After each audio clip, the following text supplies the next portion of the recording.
Perdão, pessoal, estava mutado. Tá, perdão, estava mutado. Vamos lá começar de novo aqui. Então, eu não tinha aberto aqui o chat, mas vamos lá.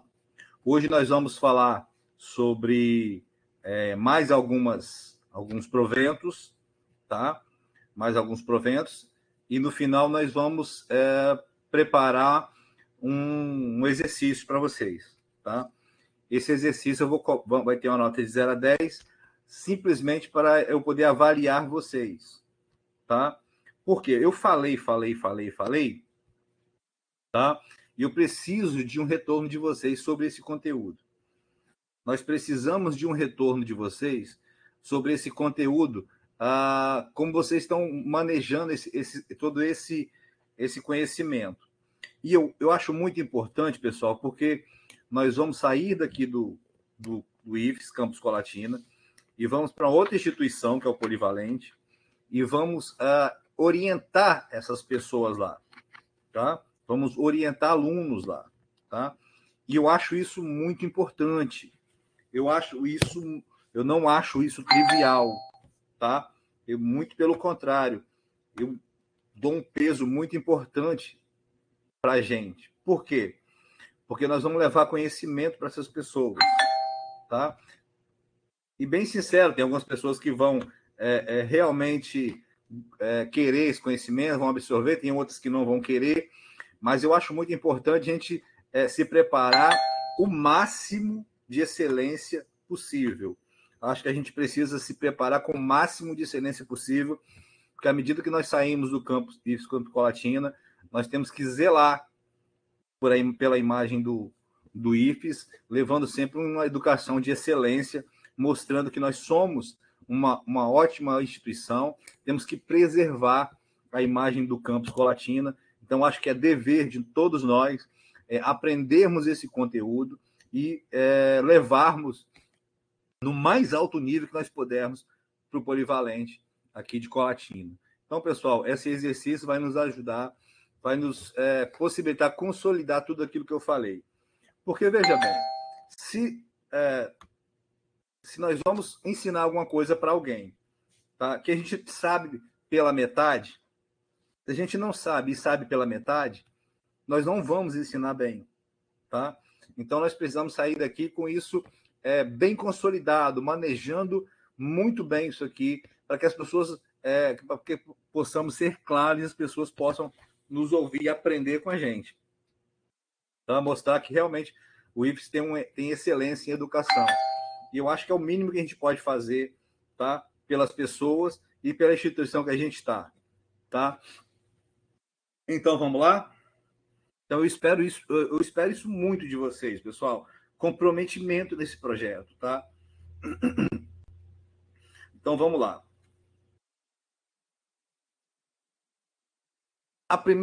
O primeiro provento que eu quero falar para vocês hoje é a insalubridade, tá? O que é a insalubridade? Vou pegar aqui, que esse negócio virou muito aqui. Peraí, calma. Fechou. O que é a insalubridade, pessoal? A insalubridade ela está relacionada com as condições nocivas que o empregado está inserido, tá? São condições de trabalho nocivas à saúde do empregado que podem levar a doenças por conta dessa exposição, tá? Tem muito empregado que está inserido em condições de trabalho que, com o tempo, ele pode desenvolver algumas doenças, tá? No longo prazo, ele pode trabalhar e a rotina pode levar a condições que possam levar ele a desenvolver certas doenças, tá? Então, a insalubridade é esse ambiente nocivo à saúde, tá? Bem, todo mundo sabe que existem ambientes com alto grau de insalubridade, tá? E tem ambientes com baixo grau de insalubridade, tem ambientes com médio grau de insalubridade. A insalubridade não é uma coisa fixa para todos os cargos, né? Ela tem níveis de exposição, né? Níveis de gravidade, que torna ela diferente de cargo para cargo, tá? Então, existem níveis diferentes de insalubridade, com níveis estabelecidos em lei. É bom que se tenha conhecimento de que a empresa, tá? A empresa ela precisa ter um técnico de segurança do trabalho, tá? Que ela contrate um médico do trabalho, que ela possa mapear, medir, pesar, medir esse nível de insalubridade, tá, pessoal? Ela, como eu falei para vocês, a gente tem o PCNSO, que é um programa vinculado à saúde ocupacional, que faz as medidas, as aferições desses níveis de insalubridade a qual os empregados estão expostos, tá? Mas a lei ela fala que de limites de exposição, tá? De determinados cargos para os funcionários. Aquilo que exceder ao limite, aí sim é passível de receber uma remuneração. Mas enquanto estiver estabelecido nos limites da lei, ele não precisa receber nada. O que vai impactar numa remuneração é o que passar dos limites, tá? Então, é direito do colaborador receber uma remuneração adicional pelo risco, né, que a sua saúde, que você está exposta à sua saúde exercendo essa função.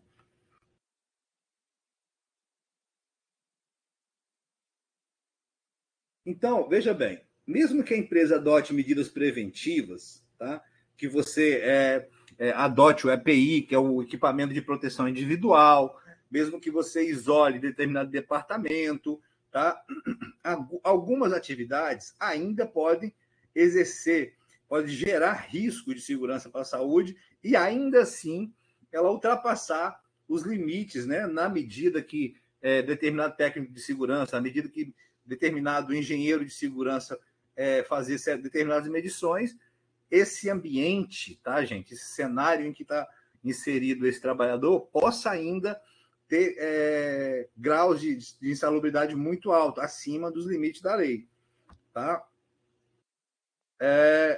Fabiano, quais as atividades que podem ter insalubridade, tá?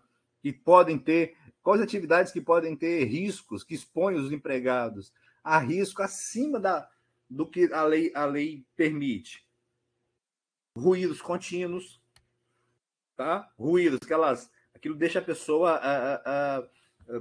surdo, exposto àquilo por um longo período de tempo. Construção civil, por exemplo, quem mexe com estrada tem aqueles ponteiros eletrônicos, né? Eletrônicos não, eles são a combustível, né? Que ficam perfurando o chão, a estrada, perfura teto, perfura piso. Aquilo expõe o empregado a ruídos contínuos, que aquilo pode ocasionar indeficiência auditiva no empregado, tá? Marcenaria tem muito disso, esse ruído, embora em menor nível, né? Ruídos contínuos, tá? Que mais? Exposição ao calor. Quem trabalha em alto forno, lá na ArcelorMittal sabe o que eu estou falando. Exposição ao calor, né? Muita exposição ao calor no alto forno da ArcelorMittal sabe o que eu estou falando. Continuidade nisso, né? Tanto que a ArcelorMittal e a Vale têm um alto risco, né, de exposição. O maior risco de exposição são os deles. Agentes químicos, quem trabalha com agentes químicos, com produtos químicos e distribuidor de produtos de limpeza, né, sabe do que eu estou falando. A poeira é mineral, a Vale também, a Vale tem muito mineral, exposição a essas poeiras, né, que o vento leva. Até a Vale colocou alguns equipamentos de proteção contra esses riscos, que é o wind fence. São barreiras, telas, né, que eles colocam para diminuir o risco de exposição à poeira de minerais, né? Mesmo assim, não adianta muito. Esses minerais eles voam pelo vento, alcançam os edifícios lá da orla, né? Ou também os próprios aqui também em Colatina, a gente tem pessoal das pedras artesanais, das pedras, dos mármores e granitos, né? Das pedras ornamentais, aquilo também gera muito, a operação gera muita poeira de minerais, tá? O que mais? Agentes biológicos, radiação, quem trabalha aí com o pessoal da saúde, sabe, né? Quem trabalha com radiografia sabe disso, a exposição à saúde de radiação, e frio e umidade, né? Quem trabalha em supermercado, lá no açougue, sabe disso, né? Você vai para o açougue e fica na câmara fria ali, pega uma carne, sai, volta para o balcão e volta, aquilo dá um choque térmico. Muitas vezes a pessoa vive gripada. Então, isso tudo, ao correr dos anos, isso traz graves consequências para a vida da pessoa. Tá? Então, salubridade é isso. É todo esse cenário que o empregado está sendo exposto no dia a dia, que depois de um certo tempo, né, vai trazer problemas para a saúde dele. Por isso que ele tem direito ao chamado adicional de insalubridade. Todo mês o empregado tem que pagar um valor a mais dele, porque ele está exposto a esse tipo de situação. Tá? Diz que eu não sei, tenho como provar, mas dizem que a atividade mais insalubre é a atividade de mergulhador de profundidades. Dizem que com 5, 6 anos já não tem muito o que fazer, não. Está todo depreciado, né? Tem um nível de insalubridade muito grande, porque desce a profundidade muito grande, aí tem a questão da pressão, ele pressuriza, despressuriza, e aí você acaba levando a problemas de saúde muito graves, os mergulhadores de altas profundidades. Mas vamos lá, curiosidade, né? O adicional de insalubridade funciona como uma compensação financeira, tá? Para aquelas pessoas que exercem atividades insalubres, né? Ou que trabalham em condições, né, em locais considerados insalubres, tem que pagar um dinheiro. Então, como eu falei para vocês, para ter direito ao adicional tem esses limites, né? Tem essa salubridade, essa exposição tem que estar acima dos limites definidos em lei. E quem vai fazer isso aí para a empresa é um engenheiro do trabalho, é um médico do trabalho, inspecionado por um técnico de segurança do trabalho, tá? Então é isso. É a NR15, que é a nova reguladora, que define esses riscos, né? Ela que define todos os valores que deve se pagar por esse adicional de salubridade, tá?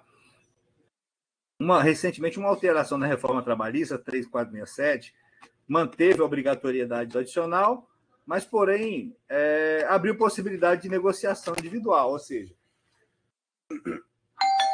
agora, em convenção coletiva, tá, pode-se definir um valor para o adicional de insalubridade, tá? Sempre medido com as aferições de engenheiro, mas eles podem negociar o percentual desse adicional, tá? Tá aqui, tá dizendo aqui, ó, o artigo 611-A da CLT também, da 3467, diz que a convenção coletiva e o acordo coletivo de trabalho tem prevalência sobre a lei. O que o acordo coletivo definir vai se pagar, tá? Então, a norma, a NR15, define três graus de insalubridade, tá? 3 graus diferentes, que cada um estabelece um percentual diferente, né, de adicional de insalubridade, tá? Ou seja, o menor grau é 10. Aquelas atividades que forem auferidas e forem definidas como grau pequeno, 10%, tá? O grau médio é 20% e o mais alto grau é 40%. Lembrando que a convenção coletiva pode tratar de outros valores, né? De outros percentuais. Isso aqui é o tradicional antes da convenção, mas o que a convenção coletiva falar, está falado. Lembrando sempre que a convenção coletiva é aquele acordo entre patrão e empregado. Se o acordo de patrão e empregado resolver reduzir essas alíquotas, a lei fala que pode. tá? E esses 10, 20 e 40, tá? A CLT, né, o artigo 192 da CLT, tinha até um impasse sobre isso, tá, gente? Existia um impasse sobre isso que dizia o seguinte: a CLT falava que esses 10, 20 e 40% deveriam incidir sobre o salário mínimo, tá? O salário mínimo, no caso hoje, 1.212. Mas, aí, por outro lado, a Constituição, o artigo 7 da Constituição, falava que o salário mínimo não poderia ser usado como índice ou base de cálculo, né? Anulando ali o artigo 92 da CLT. Tá, mas eu não posso usar o salário mínimo, o que eu vou usar? Eles estavam usando o piso da categoria, que é um pouco acima, né? Que foi definido em convenção coletiva. Mas em 2008, o Supremo Tribunal Federal votou, determinou que mesmo com a proibição constitucional de usar o salário mínimo, as empresas podem usar o salário mínimo. Ou seja, 10, 20, 40 sobre o salário mínimo, tá? Mas nada impede, tá? Nada impede de você usar o piso da categoria, que é um pouco acima, tá? Algumas pessoas usam o salário mínimo, 10, 20, 40 sobre o salário mínimo, mas nada impede de usar o piso. Algumas empresas usam o piso para dar um valor a mais para o empregado. Mas se usar o salário mínimo, não está errado, tá? E aí, periculosidade. Tem um negócio, gente, que a gente precisa estar claro aqui, tá? Porque muitas das vezes, insalubridade se confunde com periculosidade, tá? Então, eu coloquei aqui para a gente ver, para a gente registrar, porque vocês vão ver depois.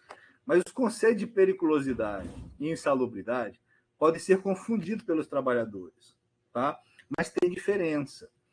Veja, insalubridade é longo prazo. Periculosidade é iminência, é curto prazo, tá? É risco de dano à saúde do funcionário iminente, na hora, risco de morte também ali na hora, tá? Essa é a diferença. Insalubridade é entendido como um risco grave, médio ou leve, de efeito médio e longo prazo, causando danos gradativos à saúde do funcionário, tá? Agora, já a periculosidade é um risco mais intenso para o profissional, situações de extremo perigo e de curto prazo, tá? Então, periculosidade é 30% salário sobre o salário base, tá? Da categoria. Então, assim, periculosidade é no curto prazo, tá? No caso, vamos colocar aqui um bombeiro no incêndio, periculosidade. Policial no distrito dever dele, periculosidade. Tá? Em qualquer momento é muito risco e ali ele pode perder a vida em um curto espaço de tempo. Então, periculosidade. As seguranças também, né? Então, periculosidade no curto prazo, que pode gerar danos severos ou a morte. E a periculosidade, 30% sobre o salário base, tá? Da categoria. Então, uma outra coisa aqui também. A legislação fala que você não pode acumular periculosidade mais insalubridade. Se você tiver, se for feito as medições e você tiver os dois, periculosidade e insalubridade, você tem que escolher um único provento para você, tá? Então, essa é a diferença entre insalubridade e periculosidade, e você não pode acumular os dois proventos. Tudo bem? Vamos passar para frente. Gratificação. Pessoal, gratificação é um negócio que é uma questão muito utilizada para empregados, geralmente por exercer cargo de chefia, por exemplo. O que acontecia antigamente? As empresas promoviam determinado empregado como chefe, por exemplo, com poderes para demitir, para admitir, com responsabilidade de dar resultados, né? Mas simplesmente faziam essa transição de empregado normal para empregado com cargo de chefia, né? Mas só dava o nome, não dava nada, tá? Então, assim, várias empresas fizeram isso. Toma aqui esse cargo para você e tal, mas era só de nome, não aumentava o salário dele. Então, o que a lei implementou? Olha, vamos implementar a gratificação para pessoas que têm cargo de chefia. Então, só vai ser chefe, só vai ter a responsabilidade de chefe, de liderança, quem tiver uma gratificação, tá? O banco sofreu muito com isso. O banco promovia todo mundo para chefe de alguma coisa e não dava nada. Depois, a lei obrigou eles a todo mundo que for chefe, tiver cargo de confiança, ter uma gratificação. Então, ele recebe o salário base, mais a gratificação, que corresponde a 40% do salário base. Tá? Então, é isso. E temos também a quebra de caixa. Aqui nós vamos falar do último provento, que é quebra de caixa, mas nós podemos falar aqui sobre vários proventos. Várias categorias, várias convenções coletivas falam de outros proventos. Aqui nós estamos só falando sobre esses aqui, porque para dar uma ideia, tá, desse tipo de provento, tá, desse tipo de verbas salariais, mas para vocês pegarem a convenção coletiva e realmente identificarem que tipo de verbas salariais que é possível dentro dessa convenção coletiva, tá? Ah, tá, pessoal, uma outra coisa. Essa gratificação, ela pode ser retirada em qualquer momento, tá? Um quebra de caixa você não pode tirar a qualquer momento. Uma insalubridade você não pode tirar a qualquer momento. A partir do momento que você tira o cargo de chefia dessa pessoa, você pode tirar a gratificação e não há problema nenhum nisso, tá? Então, gratificação por cargo tem essa característica. Né? Outros direitos adquiridos, você não pode retirar. Adquiriu o direito, acabou. Né?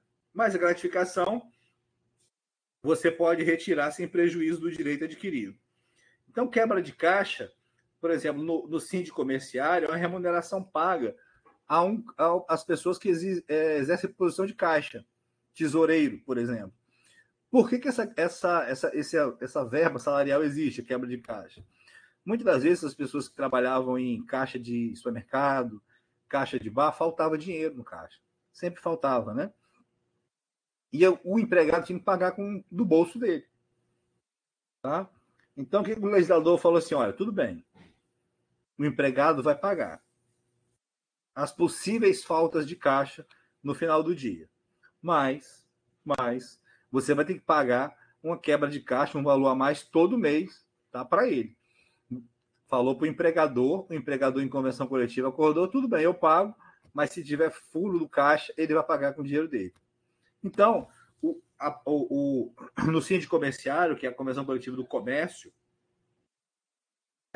existe essa verba salarial chamada quebra de caixa, colocado para empregados que exercem função de caixa ou tesouraria, para o caso possível falta em caixa, ele poder pagar. Tá? Então, todo mês tem essa remuneração. Tudo bem? Ok. Ela corresponde a 22% do salário mínimo. Tá? Então, recebe o salário normal, mais 22% do salário mínimo. Quem exerce posição de caixa ou tesouraria. Tá? Isso é a convenção coletiva do síndico comerciário de Vitória. Não sei se Colatina tem essa norma, tá, pessoal? Mas, enfim, quando vocês forem admitir alguém, tem que verificar isso. Ok? Agora, passamos para o planejamento admissional. Pessoal, o que é isso? O que é o planejamento admissional? É de bom tom, e as empresas menores sempre fazem isso, tá? Calcular qual é o custo de uma admissão e os possíveis riscos dessa admissão, possíveis riscos desse cargo que irá ser contratado. Então, antes de admitir, antes de pegar a documentação de todo mundo, tá? Antes de pedir a documentação à pessoa, é bom fazer um planejamento, tá? Então, quando a empresa vai contratar um empregado, a primeira coisa que ela tem que fazer é um quadro com os custos, tá? Onde isso vai impactar no quadro de despesa dela. Além disso, quais os riscos trabalhistas que vai trazer para a empresa. Tá? Com isso, ela fazia um plano para mitigar esse risco. essa mitigação desse risco é muito mais voltado para o pessoal da segurança do trabalho, tá? Que vai fazer o PCMSO, que é o Programa de Controle Médico de Saúde Ocupacional, tá? Mas, para nós de administração, o que nós precisamos fazer? Nós precisamos ler a convenção coletiva e verificar quais são os proventos. Qual é o piso da categoria. Ah, Fabiano, mas eu vou contratar com valor acima do piso. Tudo bem. Mas verifique qual é o piso, né, certinho. Se for ali no limite do piso, se for para pagar o piso, verifique qual é o piso, né, na convenção coletiva. E aí, a primeira coisa que você tem que fazer é o proventos. Os proventos, que são salário base, mais os proventos que são exigidos em convenção coletiva. Essa função tem insalubridade? Tem que perguntar ao pessoal da segurança do trabalho. Essa função tem periculosidade? Tem quebra de caixa? Porque se não tiver, o pessoal vai entrar, não vai falar nada e quando sair vai te exigir tudo. Vai te colocar um processo e aí pronto, aí já deu problema. Tá? Vai ter que pagar salário família para essa pessoa, porque ele tem filho com menos de 14 anos. Então, todos esses proventos ligados às verbas salariais têm que ser planejados antes para não ter esquecimento, tá, pessoal? Então, tem que colocar no custo, porque a empresa vai ter que pagar, tá? A empresa vai ter que pagar, isso vai ter que antecipar. Só depois desse planejamento que você vai pedir a documentação, tá? Os encargos, tá? Todas as verbas salariais têm os encargos, FGTS, INSS, até também, se ele for sindicalizado, tem que pagar parte do sindicato, né? Outra coisa, as provisões, tá? As provisões de férias, adicional de férias e 13º. E é bom falar o seguinte, que essas provisões de férias e 13º, elas incidem sobre as verbas salariais, tá? O salário base mais os proventos e as provisões também, tá? De férias e 13º, tá? FGTS, em cima das verbas e em cima das provisões também, tá? Já ocorreu comigo calcular uma folha e esquecer desses encargos, tá? Como era um termo de colaboração com o governo, eu esqueci disso e tive que pagar do meu bolso, né? Que ali fica contando moeda, tá? Porque eu esqueci que tinha incidir FGTS e INSS sobre férias e 13º. A convenção coletiva ainda fala dos benefícios, tá? Ou seja, a exigência de a contratação de um seguro de vida, a alimentação, vale transporte, plano de saúde. O que a convenção coletiva exige? Tem que colocar no planejamento e custear isso. Quanto é que vai custar? Tá? EPI, tá? Vai ser necessário EPI ou uniforme mesmo? Tudo isso tem que ser contabilizado e adequado à fração ideal em um mês. E aí você custeia essa função, tá? E aí o que acontece? Junto com o custo, o pessoal da segurança do trabalho vai fazer o PCMSO, o PCMAT, já vai providenciar envio do E-Social. Se já tem uma folha já em andamento, não é problema, é social, todo mês vai mandar, tá? O pagamento do tributo, para não ficar do INSS, do FGTS, envio das obrigações acessórias, como para a DIF, por exemplo, tá? Então, isso aqui é custo, dinheiro, isso aqui é mitigação de risco, tá? Eliminação da exposição, tá? De problemas com a justiça, tá? Ou então resguardar a empresa de alguma risco de acidente de trabalho, essas coisas todas, tá? Então, a pessoal do administrativo, realmente do financeiro, faz esse levantamento de custo, DP. Isso aqui o pessoal da segurança do trabalho também ajuda a fazer isso aqui. Esse PCMSO aqui, esse PCMAT aqui também faz as medições de exposição ao risco, que vai impactar nesses proventos aqui, na parte de insalubridade e periculosidade, tá? E aí, pessoal, esse aqui, ó, vai ser o exercício que nós vamos fazer, tá? Engraçado, que teve nós fizemos aqui um estudo sobre planejamento financeiro para a empresa. Teve alguns colegas nossos lá nesse treinamento de finanças, que ele falava, uma das partes do planejamento financeiro é você saber qual é o custo da sua parte trabalhista, qual é o custo da sua parte com o pessoal. E a metodologia que eu usei lá é a mesma agora aqui, tá? Porque quando você vai montar a empresa, você precisa saber qual é o seu gasto tributário, qual é o seu gasto financeiro, qual é o seu gasto trabalhista.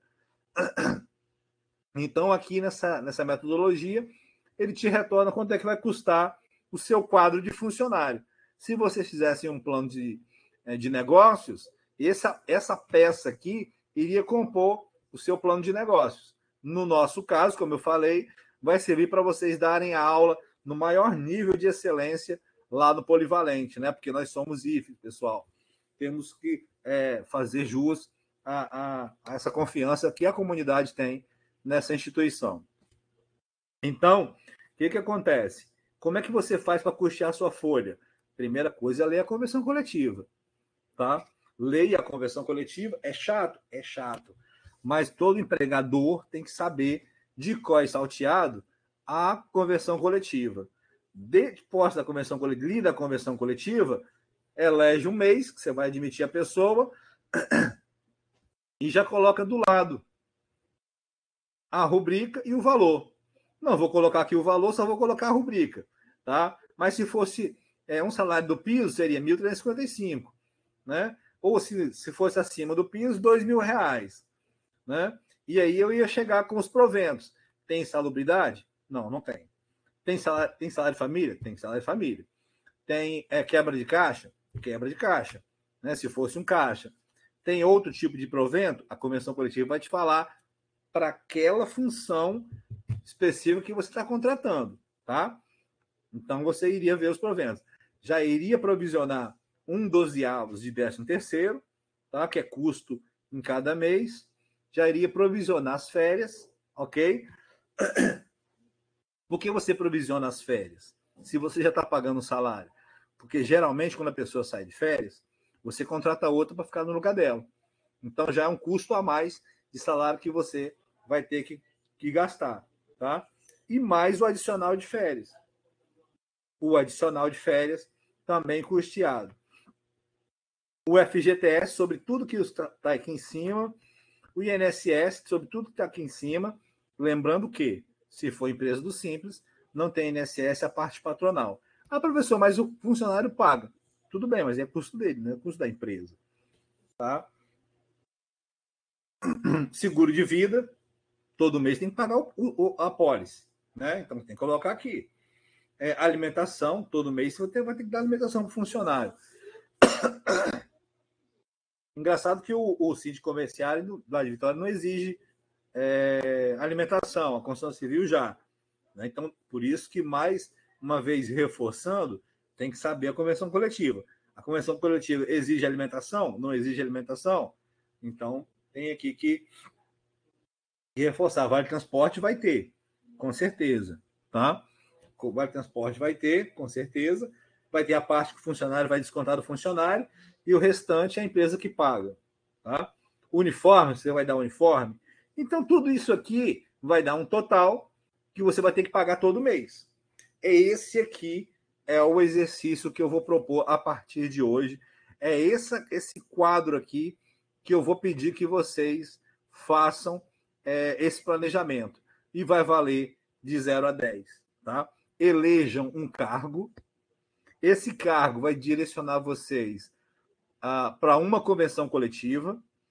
Leiam essa convenção coletiva e façam esse estudo, tá? Para quanto vai custar essa admissão. Tenho certeza que, ao fazer isso, vocês já vão estar próximos, tá? Bem próximos, no caminho de chegar numa sala de aula polivalente e falar com muita propriedade, tá? Não vai ter muito conhecimento para falar que não adianta saber pela metade. Tá ok? Então, existem pessoas realmente que estão ávidas por ouvir o que vocês estão falando. Vocês vão falar lá na frente. Muita responsabilidade com isso, pessoal. Então, a partir do momento em que você fez julho, é só replicar para agosto, setembro, outubro e quantos meses você quiser. Ok? Pode fazer 3 meses, está ótimo. Tá? Um trimestre tá bom demais. Coloquem no papel e me mandem por e-mail. Tá? Essa tela aqui que eu vou querer. Elejam um ramo de atividade. É qual ramo de atividade? Professor, é supermercado. Tudo bem, supermercado, qual é a função? É caixa. Tudo bem. Então, faz. Qual é o custo que você tem para admitir um caixa? Professor, não é um caixa, não. É um cara da construção civil. Ok. Um motorista da construção, um pedreiro da construção civil. Tudo bem. Coloca aí qual é o salário do oficial, leia a convenção coletiva da categoria e coloque todos os benefícios, encargos aí que compõem para você compor essa contratação. Professor, é outro ramo de atividade. Tudo bem. Qual é o cargo, qual é a convenção coletiva? Coloque todos os números aqui. E vamos mensurar quanto é que vai ser contratar esse funcionário. Depois de fazer esse exercício, realmente, nós vamos trabalhar a admissão dele. Ok? Por favor, se for preciso, tirem foto desse quadro, façam no Excel, elejam um ramo, elejam um cargo, leiam a convenção coletiva e vamos mensurar o custo dessa contratação, porque é isso que o dono de empresa vai fazer, tá? É isso que o dono de empresa vai fazer. Então, para qualquer plano de negócio, para qualquer admissão, para dar aula também, vocês vão precisar saber fazer bem isso. Bem, um grande abraço e o meu telefone está à disposição. Pode me contactar para tirar qualquer dúvida que vocês tenham, tá ok? Podem mandar no e-mail do IFES, fabiano.silveira@is.edu.br, tá? Pode me mandar na segunda-feira, porque na terça-feira a gente já começa novas aulas. Tudo bem? Um grande abraço e até mais.